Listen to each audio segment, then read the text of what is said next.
This week on the John Dulong Show, it is far too hot to be doing this show without air conditioning. Let's get to the show.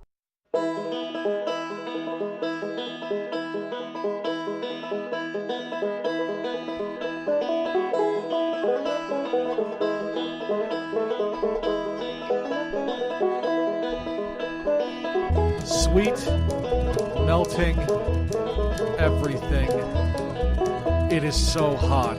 Welcome to the John Dulong Show. Welcome to episode number 39. Oh, I'm sweaty. I hope you're doing okay. Come on in. Take a seat for another dose of the Friday afternoon. Yes, of the Friday afternoon fun times. Come on in. I hope that you're having a good week. Despite the... It's been a hot one. I mean, honestly, like I don't want to sound like too much of a maritime stereotype here, but can you believe this weather? Whew. So, like crazy heat advisory here in the Maritimes in the eastern side of the province, or eastern provinces of Canada, I should say. The heat's getting to my head clearly. So we're talking about like mid 20 degrees Celsius weather with humidity off the charts, taking us into the mid 30s, sometimes high 30s. It's not as bad here in Halifax as it has been, but it's still pretty hot. So I hope that you're keeping cool. I hope that you're doing what you can to cool off. Maybe getting off to the beach.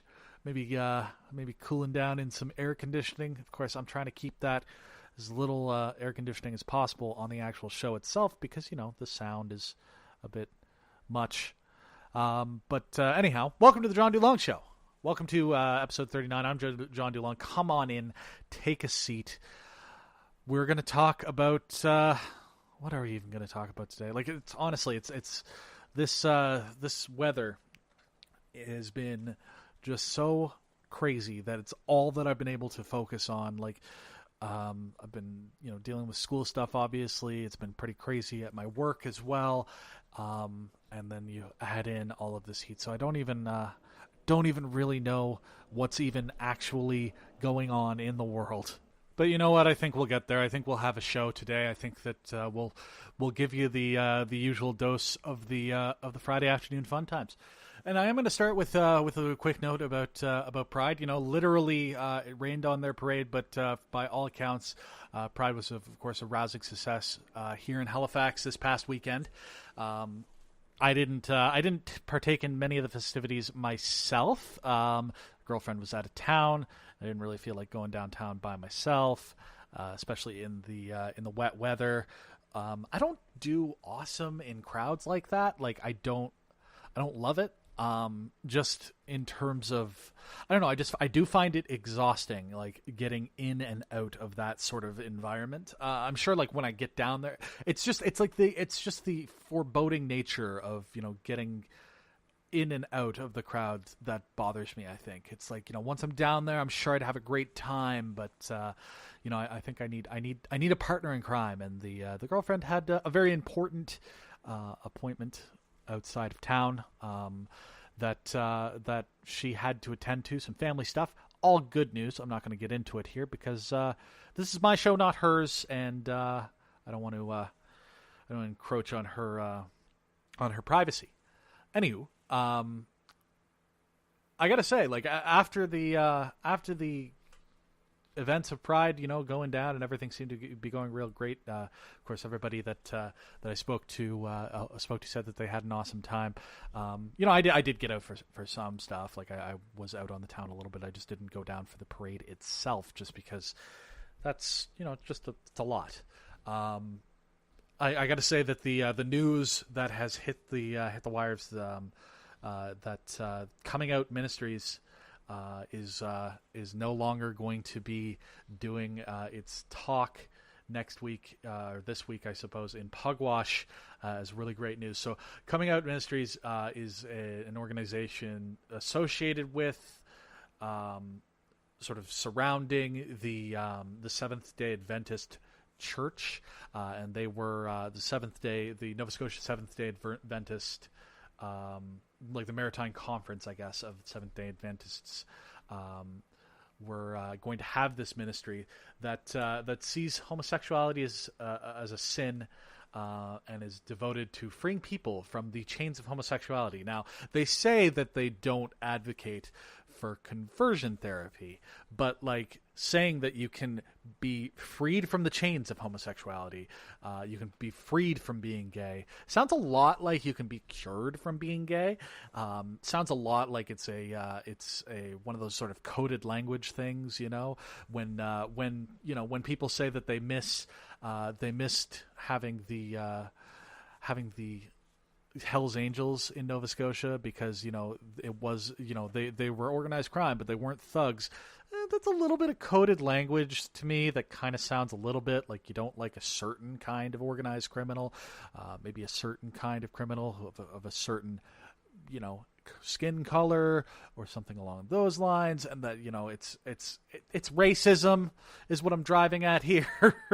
It's just like it's not a difficult veil to pierce, right? Like it's not hard to look behind that curtain to see what's actually going on there.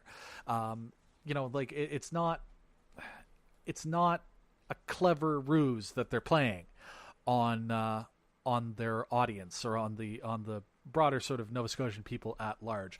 I gotta say, I gotta give big props, and this is going to be a weird sentence coming out of my mouth, to the interim progressive conservative leader here in Nova Scotia, Carla McFarlane.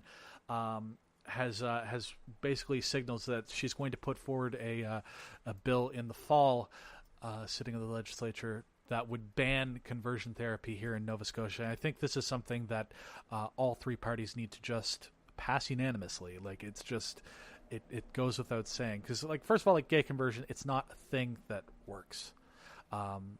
It's just a way to further stigmatize people who are already stigmatized, further drive people into deep depressions and anxieties about just one of the core facets of who they are. And it's something that I just can't believe would exist in Nova Scotia. It's not something that's really has existed as far as I know in Nova Scotia, but I think making the big ceremonial gesture of all three of our major parties oppose this would be a big step in the right direction. So the Progressive Conservatives and the NDP have both said that they sort of would sign on to this sort of ban. Manitoba, Ontario, and Vancouver as a city has banned it, and according to McFarlane, she understands that BC has said that they will as a province as well. I think Nova Scotia needs to get on this as quickly as possible, because it's one of those things where I just don't understand how this exists in today's society.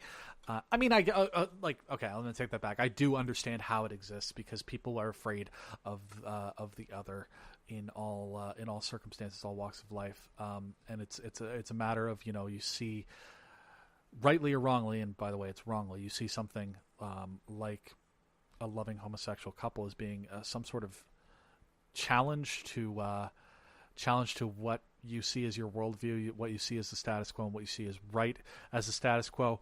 I understand why people have a very visceral reaction to it. I think that we've got to do whatever we can to minimize the damages that come along with that, though, because from there you can start to actually educate people of what, it's just love, man. It's just love. I don't know. Maybe I'm just rambling in this heat. I tell you, I'm gonna take a little pause. We'll hear some music. I will blast the air conditioning for a few minutes, and then we'll come back. And I'm actually going to talk really briefly about a little bit of nerd stuff. Yeah, that's right. We had a solid golden month of all football all the time. So I'm going to take things back a little bit with a few things that I'm geeking out about this week. So that's what we're gonna talk about next.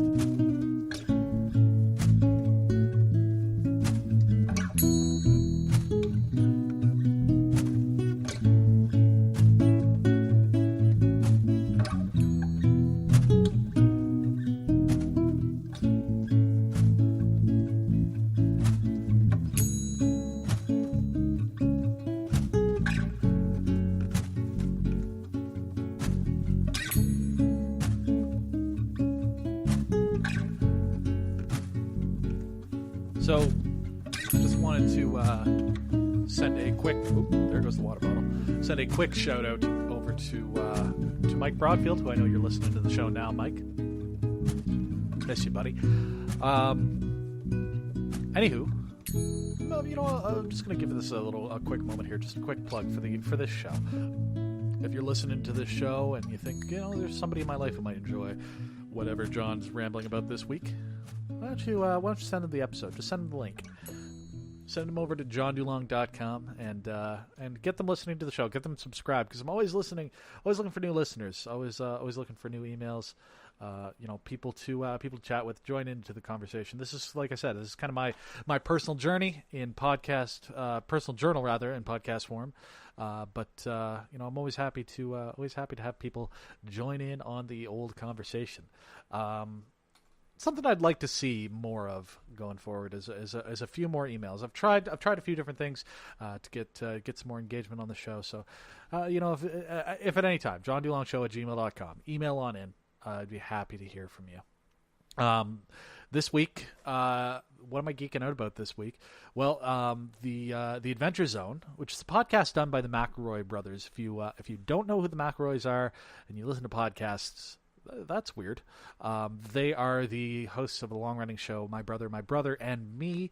It's an satirical advice program for the modern era, as they say. It's three brothers. Justin, Griffin, and Travis, not in that order, and they give advice. They heap advice on their fans, also through Yahoo Answers, which is something that I wish I could go back in time and do, because that's brilliant and hilarious. I've only really started listening to Mabim Bam, as it's known, over the past week. But I did sort of separately fall in love with their sort of spin-off podcast, which is called The Adventure Zone. And the first season of The Adventure Zone was a Dungeons & Dragons campaign, 5th edition campaign, that they played through. The three brothers, along with their father, Clint. Griffin, the young baby boy brother, taking on the role of Dungeon Master. He's 31, and he's still considered to be the sweet baby brother, 30 under 30 in media luminary, Griffin McElroy. The first season was just a beautiful piece of comedic storytelling. That it's something I've gone back and listened to on more than one occasion. I think that I've done 3 listen-throughs of all 69 episodes. Nice. It's something that I highly recommend to folks. Even if you're not into D&D, it's just it's a really good story, really funny story. They've gone on to start to do a few other games, and they're currently running a game in the Monster of the Week system, which I'm not that familiar with it. So, to be honest with you, the game system that they're playing right now, I'm not a huge fan of. I'm starting to get a little bit more into the story, which is the Amnesty arc. But I highly recommend that you go and listen to Balance, because the first arc, so it's like the first chapter almost of Balance, has been made into a graphic novel, and it is number 1 on the New York Times bestseller list for paperback publications or whatever, and damn, is it good. I've got myself a copy, and I've been reading through it, and I love it. The art style is beautiful. The storytelling is very funny and very well done. They've obviously done a lot of work to sort of tighten up some of the narrative, to sort of give a little bit more shape to the story, because obviously the story, the way that D&D kind of works is you've got the Dungeon Master, and they're sort of shaping the world, but the story is largely, even with that preparation, the story is largely told through a real improvised fashion. Something that I kind of miss. I used to play D&D when I was back in high school, and I did a little bit for a couple of years outside of high school, but I don't know, the rule sets that were around at that point weren't really conducive to me being able to play the